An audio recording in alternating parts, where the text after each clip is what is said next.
vai iniciar com a apresentação do coro jovem da UF, regido pelo maestro Márcio Celes, desculpe. Márcio Celes, propaganda para reitor, né? Logo em seguida haverá as conferências dos professores Alessandra Caporali e Mário Guerreiro. Então, com vocês, o maestro Márcio Celes.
noite a todos e a todas.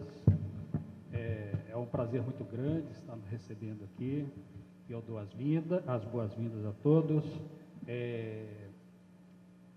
Acho que foi uma ousadia, em tão pouco tempo planejaram um congresso desta monta e me sinto muito feliz e gratificado por ver que está correndo tudo bem, né? Esse espaço aqui é um espaço maravilhoso, mas não é da universidade. A universidade, ela não dispõe de um espaço que pudesse acolher a todos. Os nossos espaços maiores estão em obras, né? Como a maioria das universidades federais, estão tudo refazendo e desfazendo para fazer de novo. Resultado de muitos anos sem investimento e, de repente, pingou um dinheirinho, aí estamos tudo consertando o que estava caindo. E então nós tivemos que utilizar esse espaço aqui, que é um espaço público maravilhoso, mas que tem uma dificuldade de acesso, né? E reunir pessoas para falar sobre assuntos interdisciplinares, né, num espaço maravilhoso, já justifica para que nós possamos já desenvolver o estudo do entorno, né? Quem chegou aqui viu as dificuldades de trânsito, viu as dificuldades de organização do espaço público em volta, e tudo isso é objeto do nosso trabalho. Eu não quero me estender, quero apenas dizer que espero estar no ano que vem novamente dando as boas-vindas. Tá? Faço isso em nome da faculdade, em nome da comunidade da Faculdade de Direito e em nome da Universidade Federal Fluminense, em nome do nosso magnífico reitor, professor Roberto Souza Salles, que se encontra em Brasília, em outro evento, deve estar chegando agora, vinha mais tarde, tinha uma reunião e estava em trânsito, então não daria tempo para ele estar aqui e pediu que eu o representasse. Então, não vou me estender e passo a palavra, então, ao Wilson, para que ele conduza os trabalhos. Obrigado.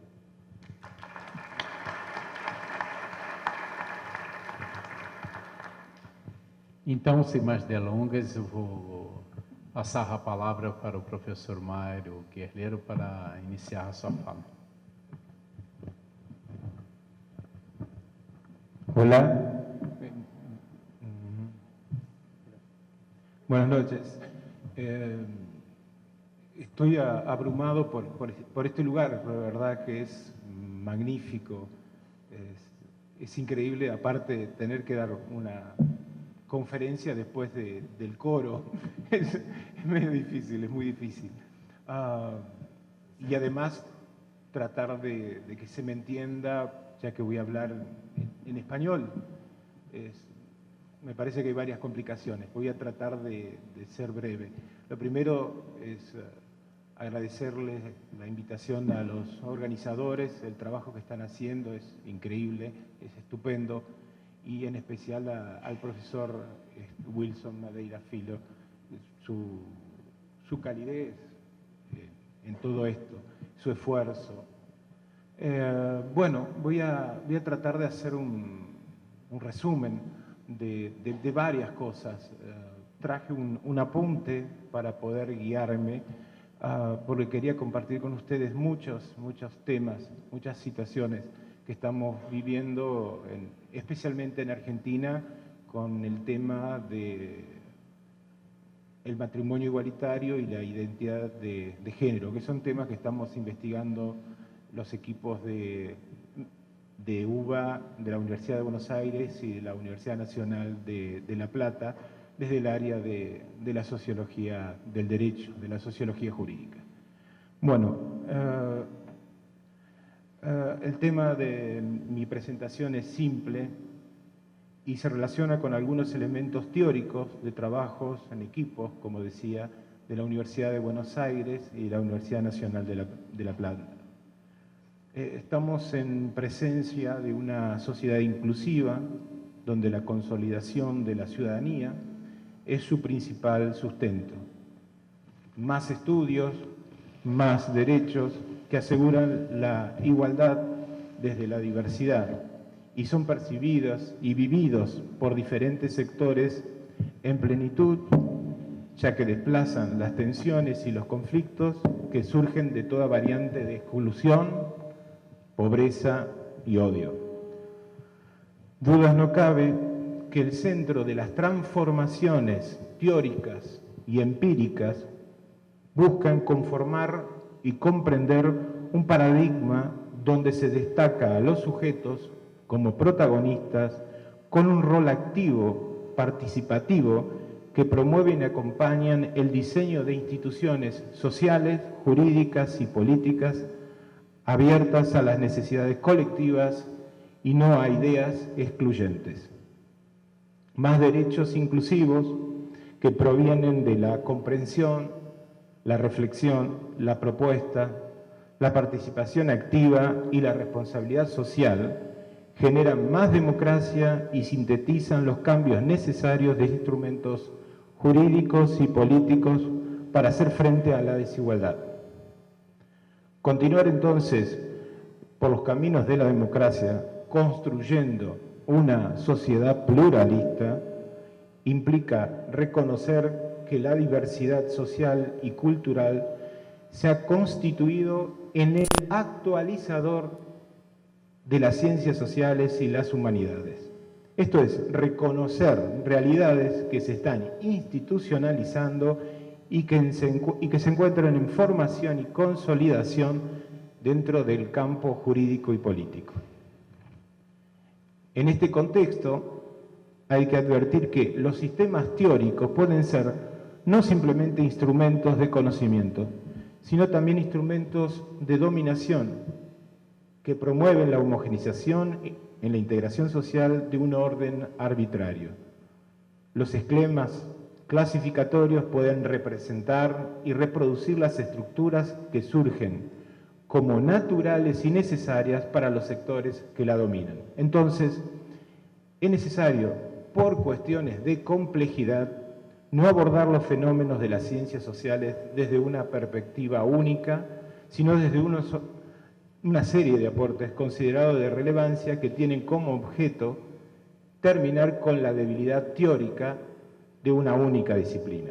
Estudiar un fenómeno en el contexto social multidimensional se puede realizar entonces a partir de diferentes dimensiones, metodologías de distintas disciplinas. Por ejemplo, un análisis sociojurídico de los fenómenos enrolados en los estudios de redes o sistemas complejos permite, por un lado, una combinación de integración de teoría con valores y normas aceptables por distintos motivos, ¿no? Y por el otro, múltiples experiencias y prácticas metodológicas con fuerte contacto con la vida cotidiana y con hechos sociales relacionados. En definitiva, se trata de disparar preguntas sobre los posibles nuevos sentidos, hasta incluso no otorgar ninguna certidumbre a la complejidad de la realidad social. Los sistemas complejos o transdisciplinarios no solo facilitan describir una estructura social, sino que implican incluir las condiciones donde los actores, sujetos, individuos, adoptan libremente las decisiones, no siempre racionales y conscientes, pero a la vez implica también intervenir en fenómenos con un proceso de transformación, con un compromiso, con responsabilidad. Permite sobre todo moldear nexos entre posturas micro, el sujeto, la identidad, y posturas macro, la estructura social, la función social de la norma. El proceso de reflexión multidimensional surgen siguientes aproximaciones. Hay fenómenos que tenemos que tener en cuenta. Hay elementos que no debemos perder. Primero, estos fenómenos sociales no son lineales, tienen diferentes matices, posibilidades, numerosas fases y procesos dinámicos, adaptativos, manifiestan lo heterogéneo, la diversidad y las formas peculiares socioculturales en relación a la política jurídica y económica. siempre, por supuesto, contextualizada en tiempo y espacio. Y muchas veces las dimensiones a recurrir desafían el sentido común, invitan a tener presente la incertidumbre, lo indecible, la combinación de las descripciones estructurales como la comprensión del sentido de las acciones de los protagonistas. Las estructuras sincrónicas mutan, fluyen, son dinámicas, intervienen sentido, intereses, motivos, necesidades numerosas. Creo que un válido ejemplo puede ser el que estamos realizando en Buenos Aires y en La Plata, los estudios de la sexualidad, la diversidad sexual y la identidad de género. Debo aclarar que estos estudios los estamos haciendo en un contexto de transformación, de compromiso jurídico y político muy fuerte. En 2 años han salido sancionadas 2 leyes, la Ley 26.618, conocida como la Ley de Matrimonio Igualitario, y la Ley 26.743, conocida como la Ley de Identidad de Género. Desde nuestro equipo de investigación, el abordaje teórico-empírico implica siempre un diálogo, confluencia y concurrencia de modelos, estudios, escuelas, teorías, algunos en debate, pero todos sumados producen una suerte de paradigma con pretensión de ser coral que buscan confirmar en definitiva, por un lado, la idea de transición, consolidación y expansión sociojurídica del concepto de ciudadanía plena. Y por el otro, asegura la plena existencia social, cultural, política, económica de diversas subjetividades e identidades sexuales y de género. Recordemos, estudiar a las leyes en la sociedad tiene que partir de la idea de que esta no es rígida, que se encuentra en proceso de interacción fluida, permanente, en permanente construcción.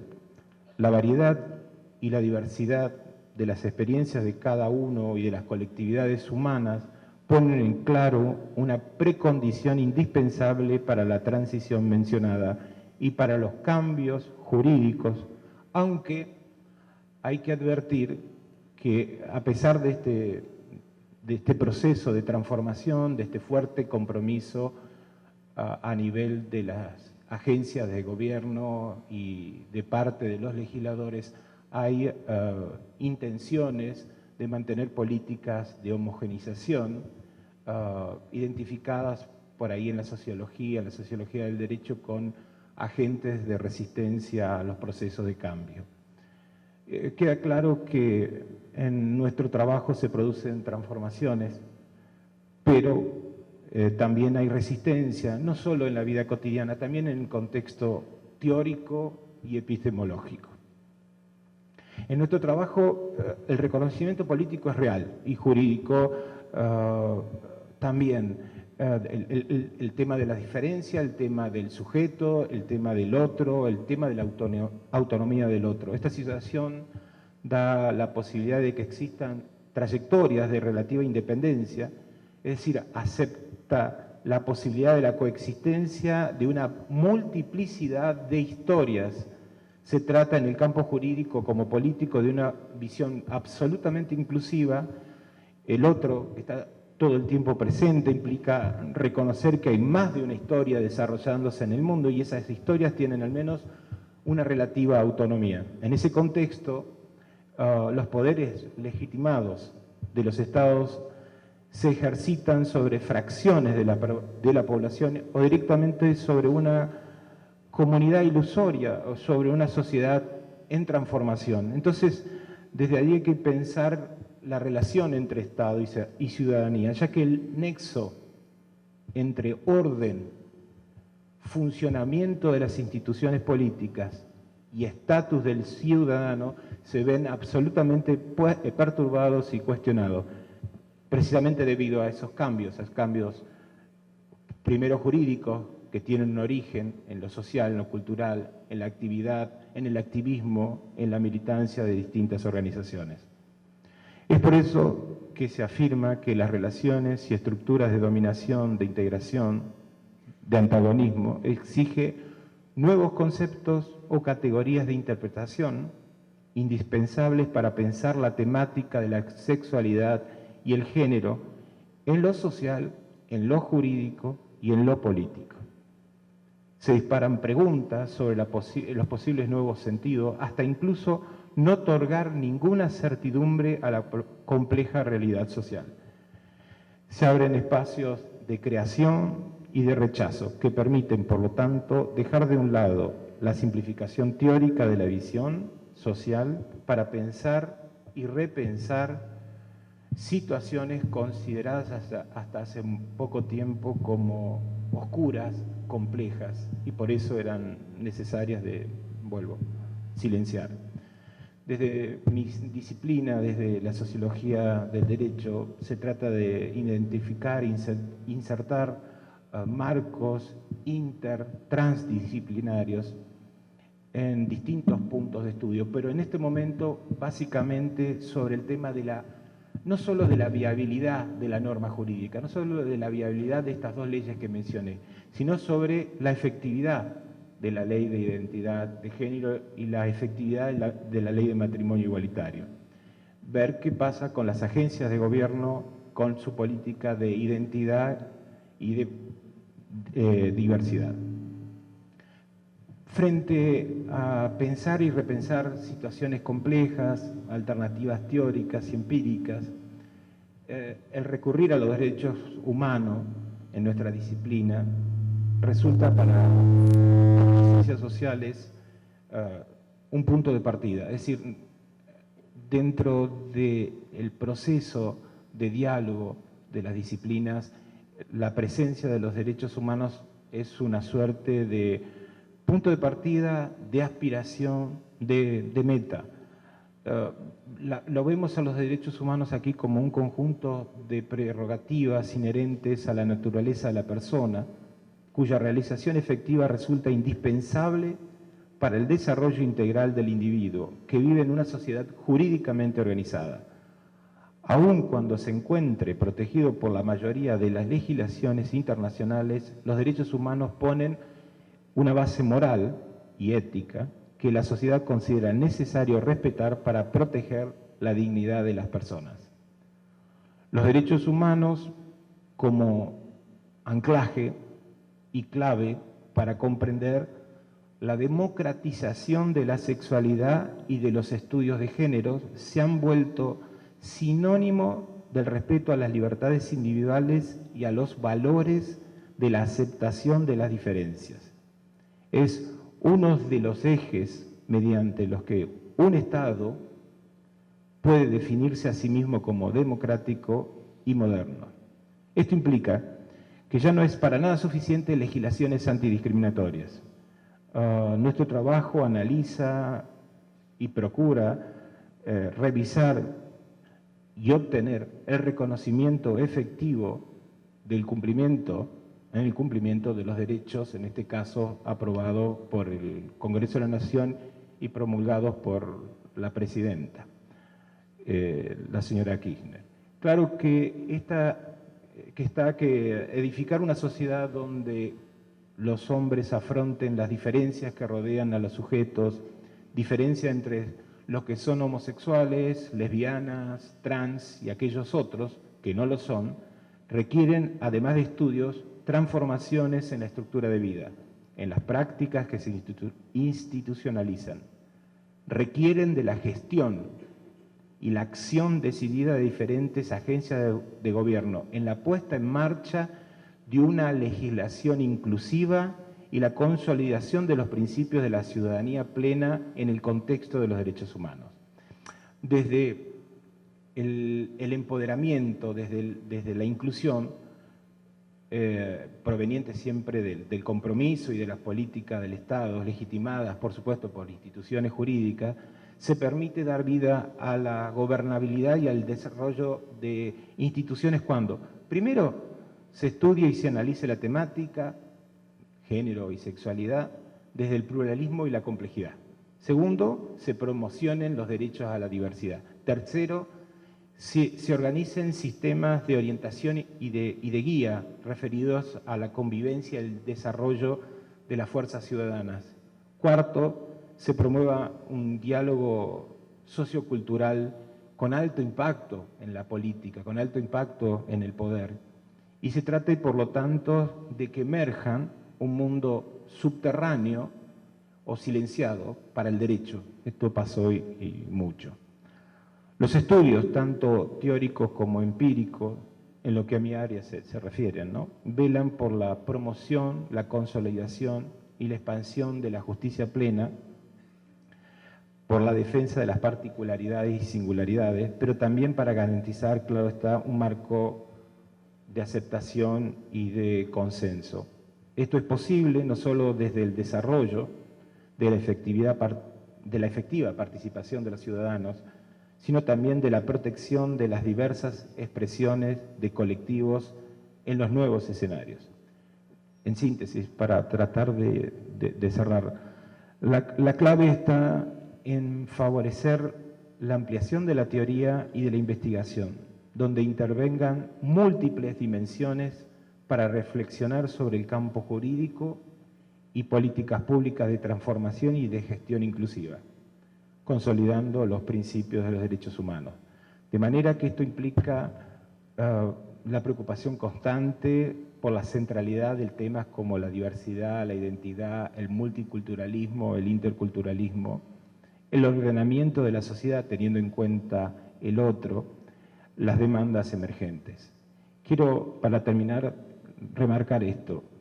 Creo que es de destacar que cada vez que en el ámbito académico los actores comprendan y defiendan un ideal, ya sea actuar para mejorar la suerte de otros o enfrentar algún tipo de injusticia, lo que hacen es transmitir una onda de esperanza que junto con otras y acompañadas por el tiempo pueden derribar los muros más poderosos de la opresión y la intransigencia. Muchas gracias. Buenas noches y muchas gracias por invitarme aquí. Veo que finalmente hemos conseguido armar algo. Veréis que este PowerPoint está un poco en diferentes idiomas, pero es una realidad de la que no consigo salir porque siempre trabajo con materiales diferentes. Y bueno, pero voy a hablar en castellano y voy a usar el PowerPoint solamente para, bueno, así como un soporte para ver algunas imágenes que pueda ayudar.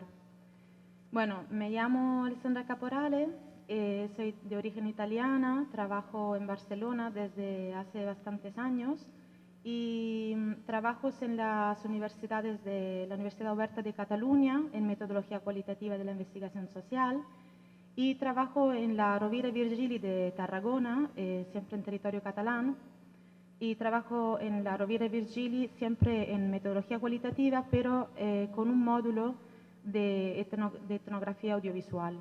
Esto está dentro de un curso de especialización para profesores para que puedan reflexionar sobre la metodología de la investigación desde una perspectiva feminista. Esto implica que, bueno, que se aborden diferentes técnicas de investigación y epistemologías, tanto de la metodología cualitativa como cuantitativa, pero mirando al lado, digamos, más políticos de relación también con el legado de los movimientos sociales, de la relación entre la producción del conocimiento y las prácticas sociales de la sociedad real, de donde vienen las inquietudes y las maneras de abordar los problemas. Entonces, el módulo que doy ahí es un módulo de etnografía audiovisual, donde yo utilizo la reflexión sobre las estructuras narrativas del documental como una manera de reflexionar sobre cómo producimos un discurso. Pienso que en el cine podemos reflexionar sobre las relaciones de poderes, cómo construimos los discursos, la autoridad, las relaciones de poder, y bueno, es un poco por ahí que yo abordo esto. Pero hoy aquí voy a hablar de un trabajo que desarrollo fuera de la universidad con un colectivo independiente que es tanto de realización audiovisual, de relación de documentales, como de intervención social a través de la herramienta de la creación audiovisual. El colectivo es un colectivo que formamos en el 2007, somos 3 mujeres de perfiles diferentes. Yo vengo más del perfil académico de sociología, antropología, de cine etnográfico. Y mis 2 colegas, Raquel García es fotógrafa y viene más del ambiente más de arte militante. Y Eva Cruels viene de un ámbito de lucha para visibilizar la participación de las mujeres en el ámbito de nuevas tecnologías. Entonces nos juntamos como colectivo informal hace unos años cuando tuvimos como intención de realizar un documental. Este documental partía de nuestra relación con movimientos sociales para los derechos de los migrantes y bueno, quisimos ir a conocer las comunidades de origen de estos inmigrantes que eran todos hombres para conocer sobre todo la situación de las mujeres, o sea, cómo vivían las mujeres en los lugares de origen esa experiencia de migración. A raíz de querer emprender esa aventura, digamos, nos constituimos como colectivos y empezamos a organizar cursos de formación y de autoformación en cine. Esto para formarnos y para tener una posibilidad de profundizar en los lenguajes audiovisuales y también de compartir con otras personas que no estaban solamente vinculadas a los másteres oficiales de creación audiovisual. Entonces, en un centro ocupado, en un apartamento ocupado por varios colectivos políticos y culturales, activistas, pues realizamos cursos de formación alternativo y de autoformación.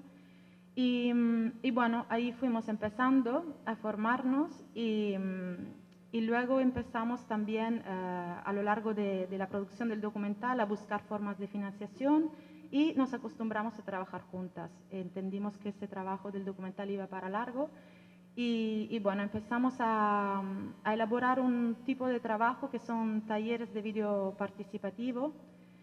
Le llamamos ficciones documentales en el sentido de que queríamos un poco trabajar con la realidad, pero también, digamos, experimentar con formas de expresión que pudieran cuestionar lo que es la representación de la realidad, que pudieran permitir a los sujetos de contar lo que querían contar sin tener que autorrepresentarse necesariamente hablando de sí mismos, que dieran libertad a los sujetos de poder expresar su punto de vista sobre la realidad. Entonces, elegimos unos sujetos, unos colectivos que nos parecían interesantes como que nos motivaban para experimentar con ese trabajo. Empezamos a trabajar con mujeres de origen gitano y trabajamos para facilitar, digamos, su aprendizaje para que ellas pudieran realizar todas las piezas y a la vez, pues, evidentemente reflexionar sobre su propia situación social y sobre qué querían transmitir, qué mensaje querían transmitir. Y seguimos trabajando con otros colectivos, trabajamos con menores inmigrantes que llegaron a España no acompañados, que pasaron por centros de menores y que después de los 18 años viven bajo la tutela del Estado hasta los 21 años. Y bueno, con ellos trabajamos mucho a partir de que ellos pudieran compartir lo que era su experiencia, lo que era su identidad de migrantes, su relación con los estímulos que la sociedad de acogida le daba y lo que deseaban y lo que no conseguían alcanzar, y bueno, como su visión crítica, ¿no?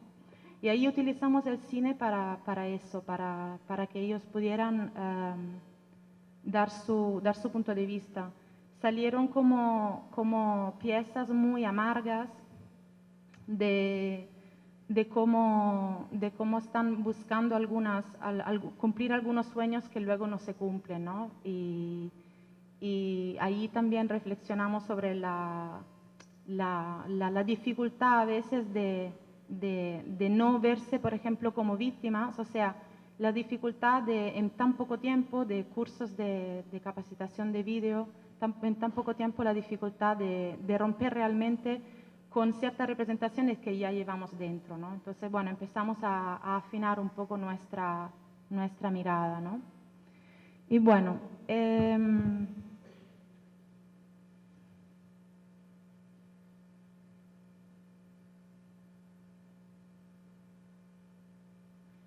entonces esta era un poco la introducción, ¿no?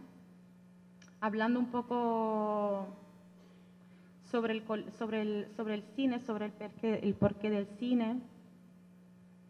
Pensamos que es una herramienta para, digamos, un poco más, quizás, que nos permite acceder a un público también como más amplio, ¿no? A veces, cuando trabajamos dentro de la producción académica, estamos empujados constantemente a realizar textos que a veces se quedan un poco endémicos, ¿no?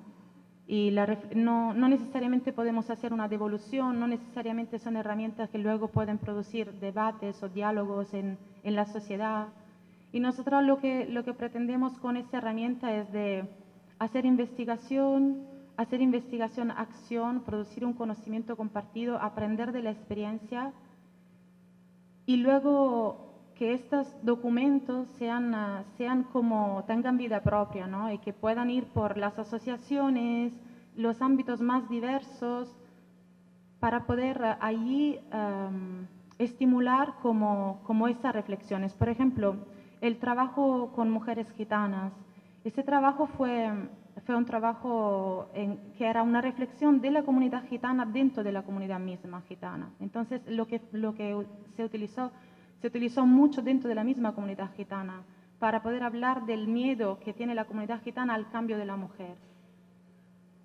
Y a la vez utilizamos un registro para que fueran solamente los gitanos lo que hablaban de su propia cultura, con sus propias visiones enfrentadas, intentando respetar lo que las mujeres gitanas nos pedían, ¿no? Que era, no queremos un enfrentamiento, queremos una revolución tranquila, acompañándonos por los hombres, porque tenemos que cambiar toda la comunidad, no podemos cambiar solas.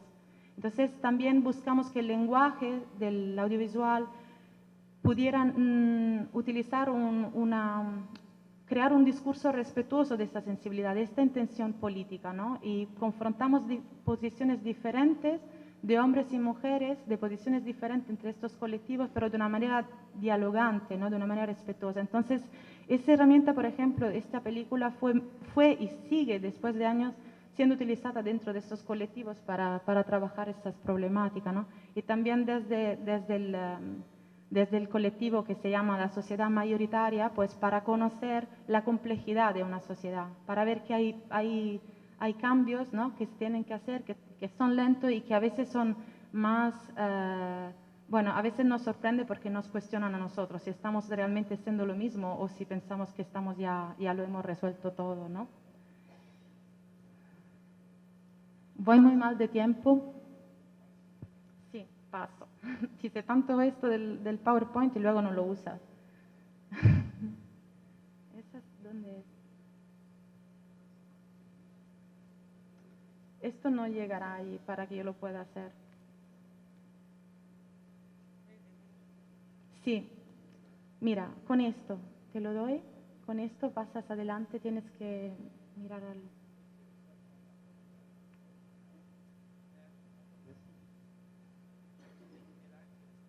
Sí. Sí. Pero tengo que decirte yo de pasar siempre, ¿verdad? Vale. Vale, sí. Pues nada, esto es la icona de nuestro colectivo. Es un grafito antisexista, aunque no, la imagen sí no lo dice, pero pone. Y bueno, en este manifiesto nosotros sintetizamos nuestra intención hablando de que nos interesa explorar prácticas de investigación-acción donde la perspectiva académica pueda depasar los contornos de su universo, donde el trabajo artístico no quede limitado al gesto creativo individual, donde el trabajo militante no descuide su forma de expresión, donde las condiciones de realización, de producción y de difusión sean ocasiones de interrogarse sobre las realidades, de crear debate y aprender en el proceso, que consideramos tan importante como el objeto audiovisual en sí. Pasamos a la otra. Bueno,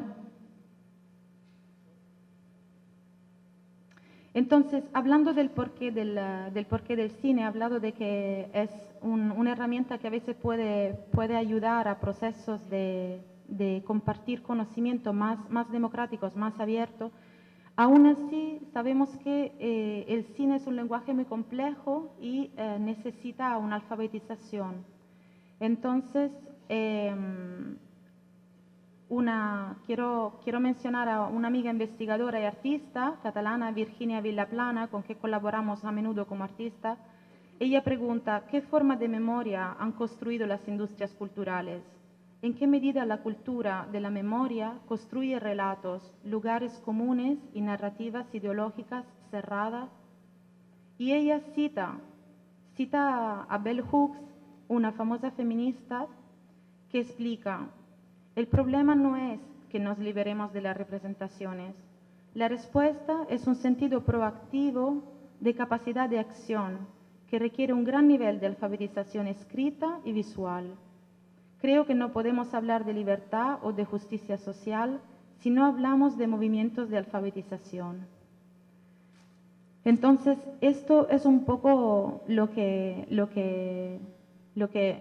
algo en el que yo me identifico cuando estoy pensando del por qué hago este trabajo de creación audiovisual como herramienta de inclusión social, si queremos, o de acción social. Entonces, digamos que a la base de mi inquietud de trabajar también fuera de la universidad está un malestar ligado a lo que sería el ser la experta, ¿no? Cuando trabajas con gente de todo tipo e intenta ir a la realidad, a sus problemáticas y luego dice, ¿y tú qué haces? Ah, pues yo soy profesora en la no sé qué, ¿sabes?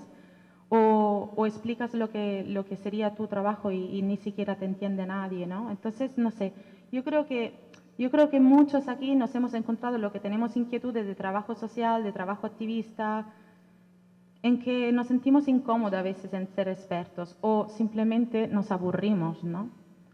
Entonces creo que, bueno, que la interdisciplinaridad en ese sentido es como un poco un antídoto, ¿no? Esa necesidad de entender, de recordarnos siempre el objetivo para que trabajamos, no transformar nuestra disciplina, nuestra expertise en un fin, ¿no? O en una carga, sino entender que todo va, bueno, lo que decías tú también, ¿no? Que hay que mirar a la realidad desde muchas perspectivas. Y entonces,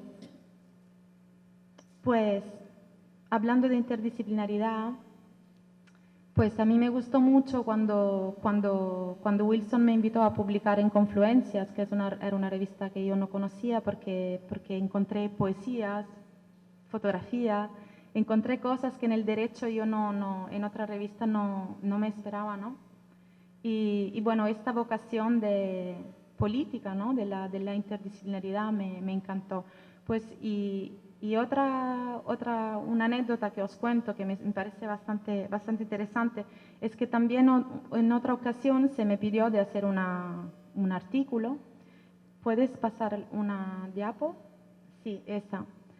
Pues desde la Escuela Superior de Diseño y Ingeniería de Barcelona, hace unos años se me encargó un artículo y eso bueno, se quería que desde una disciplina completamente diferente, como en mi caso era la antropología, se mirara al tema de una tecnoartista, ingeniera en biotecnologías, a un tema de diseño, ¿no? Desde una perspectiva crítica, y yo decía, pero es que no sé ni pronunciar el nombre de esta mujer, o sea, no sé quién es y no entiendo nada de ingeniería, ni de biotecnología, o sea, ni de diseño. Y me pidieron, es precisamente por eso, o sea, queremos que tú lo deconstruya y lo lea desde una disciplina completamente diferente. Y esta apuesta fue muy interesante porque realmente me tuve que enfrentar a ese miedo, ¿no? De no entender nada, de que realmente estas barreras me habían convencido. Yo estaba convencida de que había una barrera que no podía entender nada ni aportar nada. Y luego de repente surgió algo súper interesante, ¿no? Entonces, para contar un ejemplo de Jeremy Jenko, ella leo, ¿no? Porque es un poco más, si no me lío. Me di cuenta que lo que pretendía Jeremy Jenko era exactamente desmontar el poder de la ciencia, de ubicarse por encima de la comprensión de la gente de a pie, excluyéndola de los procesos de decisiones y ubicándose así al servicio de un poder político que se autolegitima. La manera en la cual Jeremy Jenko desmontaba la autoridad de la ciencia en sus trabajos artísticos era abordándola desde puntos de vista inconsuetos, utilizando la experimentación como práctica crítica y subversiva. Por ejemplo, cito de mi artículo, cuando en la misma línea de la cultura hacker planteaba la cuestión del control de la información, proporcionando instrucciones para construir artefactos que a partir de la deconstrucción de sus sistemas de datos se adaptaran para servir objetivos sociales o culturales de usuarios y comunidades. O como en el proyecto One Trees, que sería un juego de palabra, un árboles, donde jugando con el propio material de laboratorio y su imaginario de construcción de productos absolutamente artificiales, como es el clone de un árbol, la tecnoartista deconstruye en la práctica la idea misma de repetibilidad tan esencial en las ciencias naturales. One Trees representa la reproducción de 100 árboles, supuestamente iguales por ser germinados de un mismo proceso de clonación, mostrando cómo su crecimiento en distintos hábitats de la bahía de San Francisco depende esencialmente de la interacción con el ambiente local. Cada árbol crece de manera diferente según el lugar en que ha sido plantado. Paradójicamente, el código genético común se convierte en el parámetro que permite registrar exactamente las diferencias, convirtiéndose cada árbol en una suerte de sensor de las condiciones ambientales, incluido el nivel de contaminación. Incluso los árboles se plantan de a dos, para mostrar la diferencia entre uno y otro en su adaptación al ambiente. En esta línea de la emergencia que interesa a Jeremy Jenko, es una suerte de autonomía de los artefactos de bioingeniería que rompe la idea de separación entre máquina y naturaleza y nos remite a cuestiones culturales y políticas en la creación científica.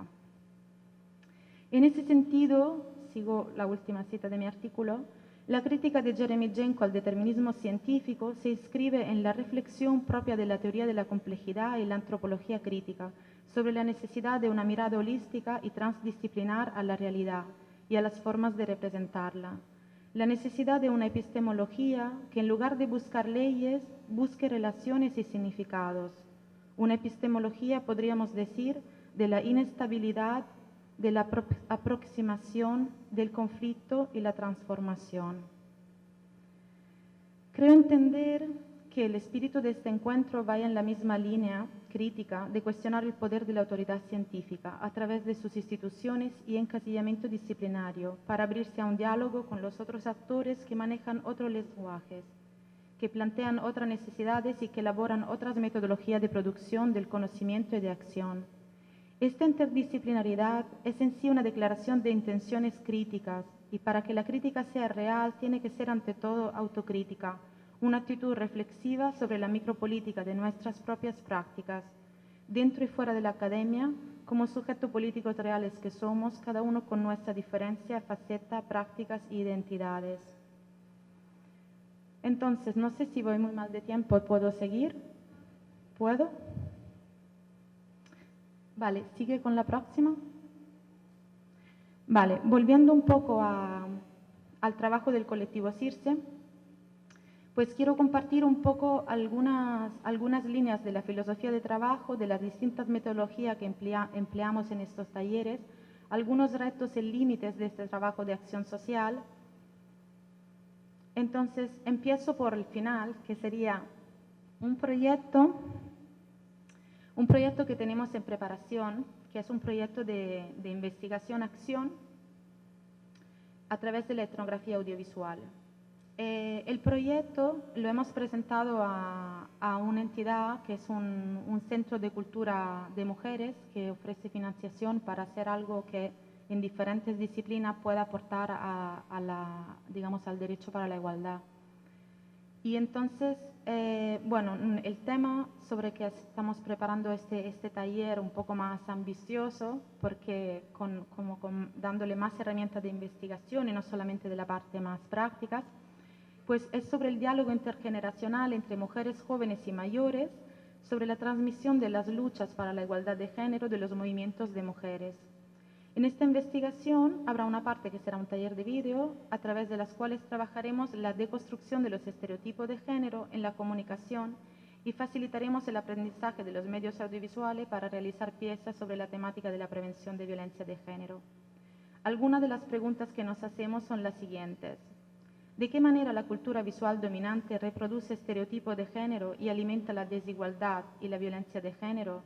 ¿De qué manera mujeres jóvenes y mayores interpretan y se relacionan con la cultura visual propia de los medios de comunicación, de la publicidad y del cine? ¿Qué diferencia hay en las herramientas que tienen las jóvenes y las mayores a relacionarse con los patrones de género vehiculados por estos mensajes? ¿De qué manera el trabajo creativo conjunto entre mujeres jóvenes y mayores con el lenguaje audiovisual abierto a la reconfiguración de los significados ofrece una posibilidad de intercambio intergeneracional que puede favorecer la transmisión de la conciencia de las mujeres de su propia lucha para la igualdad y la autonomía?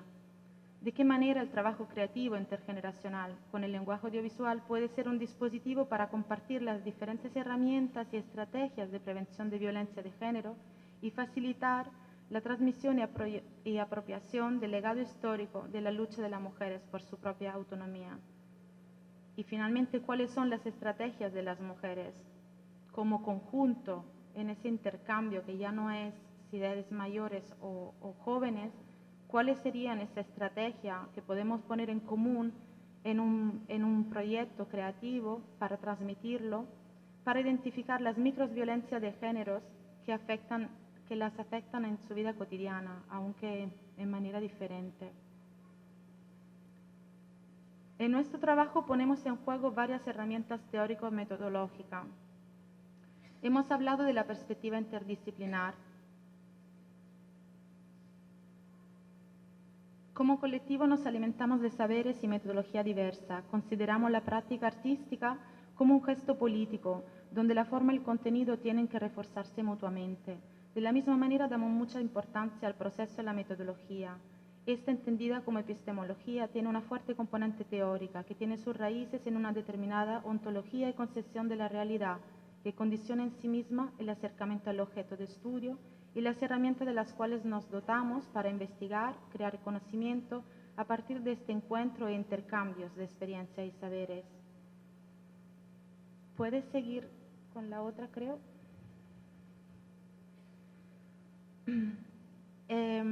También otra lección que a veces nunca se habla es realmente está a la base, ¿no? Son tus motivaciones, con quién quieres trabajar, por qué eliges este colectivo y no otro, ¿no? No es una decisión poco importante, porque a partir de ahí, pues tú te tienes que involucrar y cuestionar sobre muchas cosas que te relacionan a esta realidad concreta, ¿no? Entonces a nosotros en particular nos interesa trabajar con sujetos que viven una particular situación de discriminación social para conocer su realidad, dar valor a su experiencia y crear conocimiento a partir de reflexionar sobre ella. Y bueno, también nos interesa dar herramientas para potenciar su agenciamiento. La metodología participativa es otra herramienta y bueno, parte de valorizar el intercambio de conocimiento, la experiencia, la memoria, los imaginarios de los participantes. Hemos hablado de que las piezas son son ficción documentales porque queremos dar esta libertad de salir de la obligación de la autorrepresentación, que a menudo cuando trabajamos con sujetos que son estigmatizados parece que están obligados a contarnos su vida, no pueden contar su punto de vista sobre la realidad, ¿no? Y también, bueno, recuperamos todas las que son un poco las experiencias de los movimientos de creación política que intentan romper estas barreras entre la profesionalización de los roles, ¿no? O sea, a nosotros lo que nos interesa no es formar un buen editor, un buen realizador. A nosotros lo que nos interesa es que se entienda todo el proceso de transmisión de una idea y cómo poder hacerlo, y entonces la colaboración en el grupo para poder hacer eso, ¿no? Y lo que nos interesa es partir de que los protagonistas pongan en juego su bagaje cultural e imaginario, experimenten la posibilidad de construir los estereotipos a los cuales se ven sometidos en el espacio público y mediático, reinterpretando en clave irónica, provocadora o no, y así proyectar su punto de vista.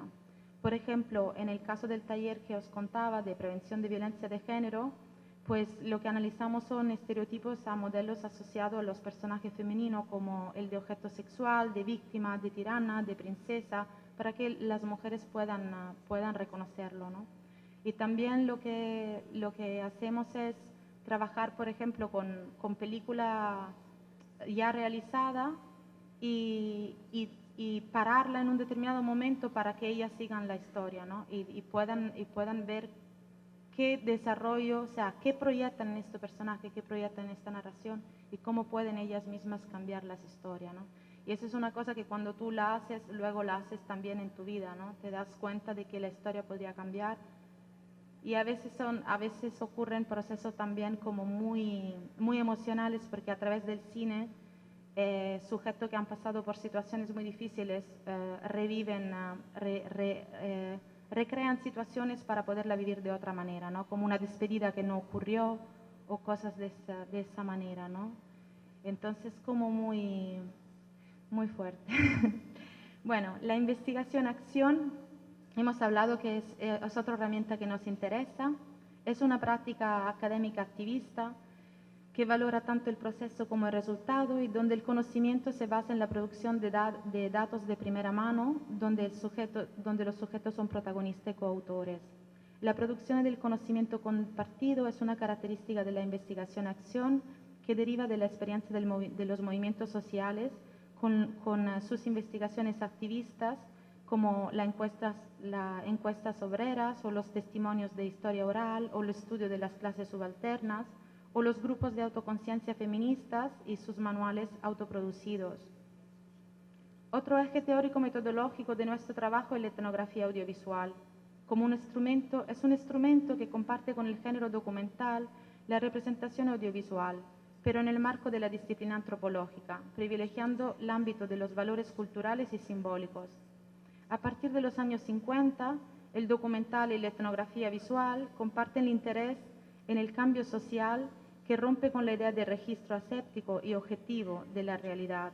La representación audiovisual se afirma entonces como una herramienta de producción de conocimiento y un lenguaje que reconfigura la realidad y ofrece nuevos estímulos, nuevas lecturas y emociones. Esta visión participativa de la etnografía visual y de la videocámara como un instrumento provocador de la realidad grabada tiene como McDougall, por ejemplo, y Jean Rouch como uno de los pioneros de estos enfoques innovadores de la disciplina. En los años 90, la crisis de la autoridad etnográfica, que empezó ya en los años 60, cuando hubo la emancipación de las colonias de los imperios occidentales, llega a maduración y la cámara pasa a las manos de los movimientos sociales o a los movimientos indígenas, aquí en Brasil, por ejemplo, que comienzan a autorrepresentarse. Yo hablo de esto como que está relacionado con la crisis de la representación etnográfica, porque creo que no es tan casual, ¿no? Esto de dar la cámara a los sujetos representados. Creo que también siempre sale también de una crisis de la disciplina de una crisis de tu propia legitimación en hablar por otros cuando se ha desenmascarado la relación de poder que estaba al origen de esta relación. Y entonces este periodo es el periodo del florecer de los Indigenous Media Studies, de los estudios, ¿cómo se dice?, de los estudios en los media indígenas, donde los etnógrafos se vuelven como supuestamente facilitadores de los procesos de capacitación audiovisuales de los sujetos de estudio. Aquí tenéis a Terence Turner en Brasil, que hizo mucho esto en las aldeas con los Kayapo y en la Amazona. Entonces, la etnografía audiovisual utiliza las imágenes para producir un conocimiento que es al mismo tiempo sirve para analizar su significado desde el punto de vista de los actores que lo producen en un determinado contexto. O sea, es una herramienta para analizar objetos y para analizar cómo construimos estos objetos y el punto de vista de quien lo construye. Puedes pasar...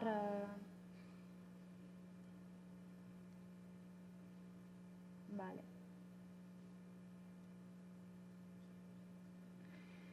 Pues, sí, 5 minutos, ¿no? Vale.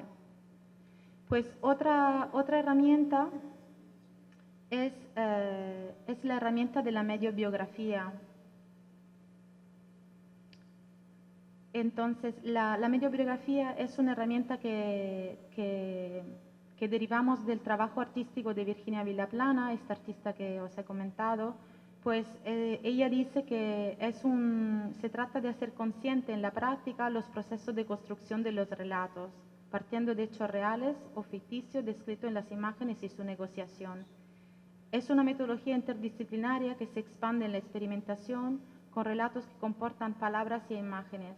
Y es una manera en que diferentes historias personales juntas crean historias colectivas. Ella lo aplica, por ejemplo, a lecturas históricas como la transición española después de la dictadura, para recuperar todos relatos personales a través de la manera en que la gente da significado y cuenta su propia historia, reconstruye su propia memoria, ¿no? Bueno, nosotros utilizamos esta herramienta para trabajar con el grupo, para que el grupo cree lazos y cree historias colectivas a partir de encontrar puntos de contacto entre sus experiencias y a partir de ahí negociar un mensaje común. Un proyecto que hicimos se llama Juegos de Escena. ¿Puedes pasar la diapo más adelante? ¿Ya no está? Sí, este. Pues Juegos de Escena es un proyecto que también deriva su nombre de una película de Eduardo Coutinho, que es un realizador maravilloso brasileiro que tenéis vosotros. Nosotros lo conocimos cuando vino a Barcelona a pasar algunas películas suyas, en particular pasó Juegos de Escena.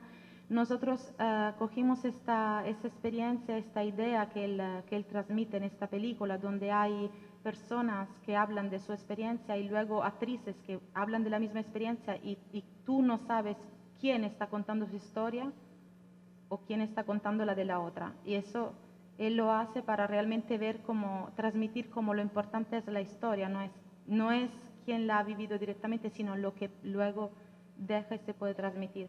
Nosotros también utilizamos esta técnica en nuestro trabajo con los protagonistas para que se apropien de la historia del otro, para que la alteren y para que creen relatos colectivos.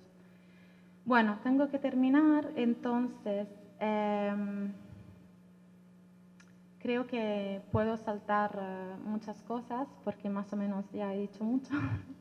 Digamos, para concluir, hablamos de los límites, ¿no? Los límites de este tipo de intervenciones son de varios tipos. Uno es evidentemente la condición en que están estos sujetos estigmatizados y marginalizados, que sufren una presión fuertísima para transformarse en fuerza de trabajo y no reciben ningún estímulo para su propia formación.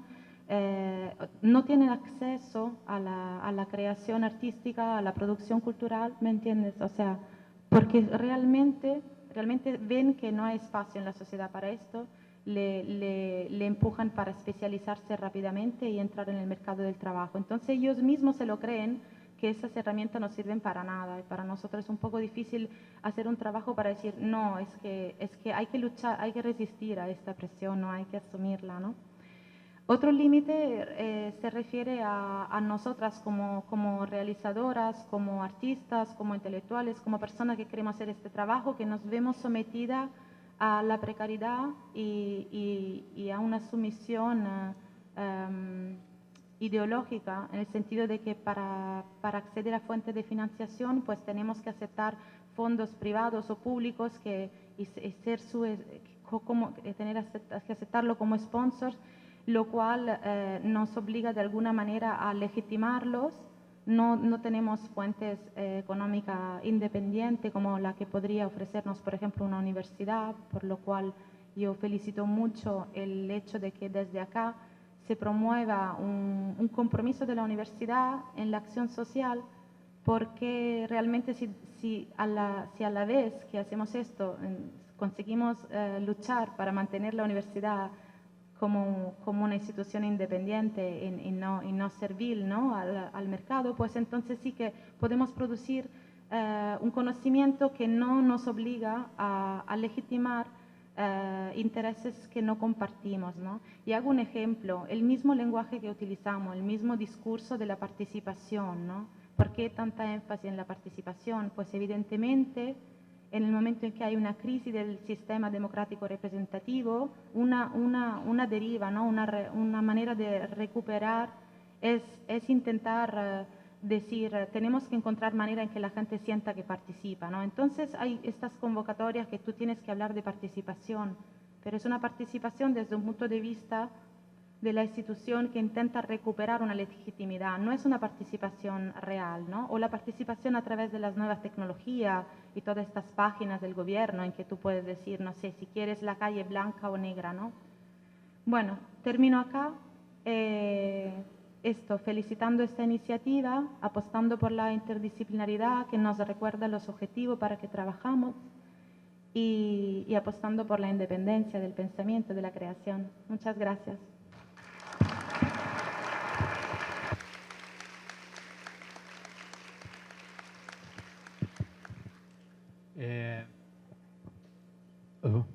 Então, após ouvir duas falas bem importantes que entram na relação de muitas das preocupações de diversas pós-graduações que estão aqui reunidas, né?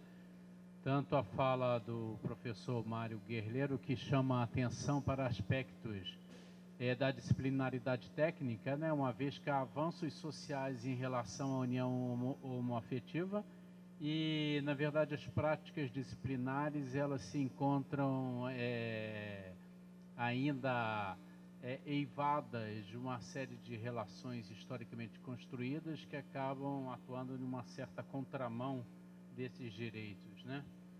E, através da professora Alessandra Caporali, também podemos perceber uma série de questões, sobretudo que os desafios colocados pela interdisciplinaridade alcançam também diversas dimensões metodológicas, onde muitas vezes o conhecimento não é exatamente, o local do conhecimento não é exatamente a universidade, mas os saberes que estão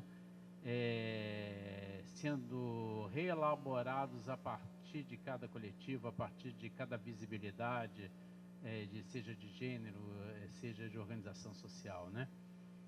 Enfim, para só perguntar agora à plateia se alguém gostaria de fazer alguma das pergunta para algum dos conferencistas, antes que o coquetel já deve estar começando lá fora daqui a uns 10 minutos.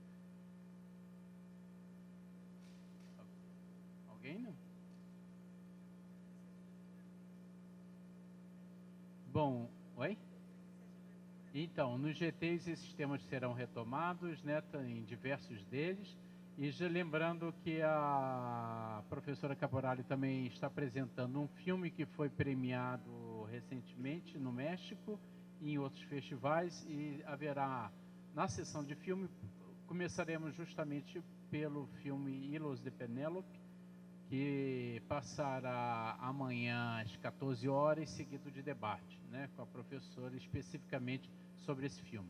Também a relação do horário dos filmes já estará disponível no salão nobre da Faculdade de Direito, de todos os demais.